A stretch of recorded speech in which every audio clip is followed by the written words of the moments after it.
La parola all'onorevole Matteo Salvini. Buongiorno Presidente, ho l'impressione fra sorrisi, complimenti, applausi che ci sia qualcuno che ricorda l'orchestra che suonava sul Titanic prima che la barca affondasse. Io sono preoccupato da papà prima che da cittadino italiano. Sento che qualcuno dice che bisogna accogliere più immigrati. La Croazia vuole entrare nell'euro e entrare nel sistema Schengen, state attenti. In Italia negli ultimi anni sono sbarcati 600.000 finti profughi, non dalla guerra, ma che la guerra ce la portano in casa.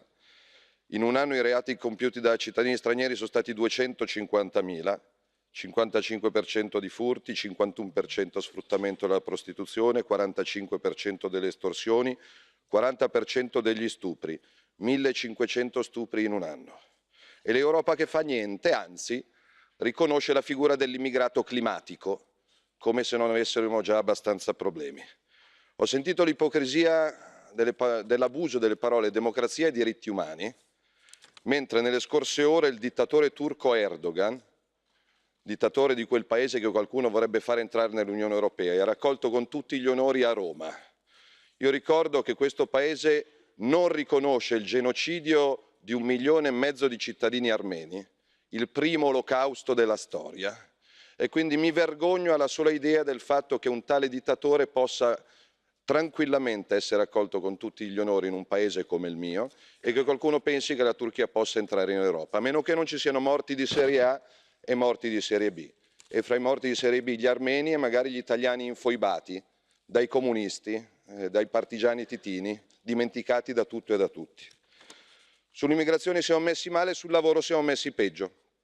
30 milioni di disoccupati in Europa, 3 milioni di disoccupati in Italia, 5 milioni di poveri in Italia, 3 milioni di lavoratori sfruttati in nero, e l'Europa governata dalla Commissione Juncker aiuta ovviamente i grandi e massacra i piccoli. Cosa ci si poteva aspettare di diverso da qualcuno che è stato per quasi 20 anni al governo di un paradiso fiscale come il Lussemburgo, che ha aiutato le multinazionali a eludere il pagamento delle tasse laddove le dovevano pagare, massacrando artigiani, commercianti, professionisti e piccoli imprenditori. E poi arriva la direttiva sulle banche, che aiuta le banche tedesche, aiuta la direttiva Bolkestein, che aiuta le multinazionali. Noi stiamo coi piccoli, Presidente. Noi vorremmo difendere la nostra agricoltura, il nostro riso, il nostro olio, il nostro latte, il nostro grano, il nostro pesce, il nostro modo di vivere. Ho sentito il capogruppo Weber che ha fatto un bel discorso. Ci sono più patrie, ci sono più popoli, ci sono più sentimenti di appartenenza. Il problema non è il populismo, il nazionalismo, la xenofobia, il razzismo. Il problema numero uno in questo momento è il terrorismo islamico e la disoccupazione che sta portando i popoli a reagire. Qualcuno ha paura delle elezioni, qualcuno teme le elezioni, qualcuno teme le elezioni e il voto degli italiani. Vuol dire che avete un problema.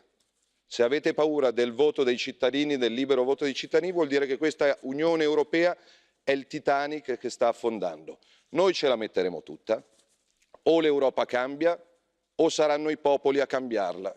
A partire dal 4 marzo in Italia per qualcuno vengono prima i banchieri, le multinazionali e gli immigrati, per me e per la Lega vengono prima gli italiani. Grazie e auguri a tutti, ne abbiamo bisogno.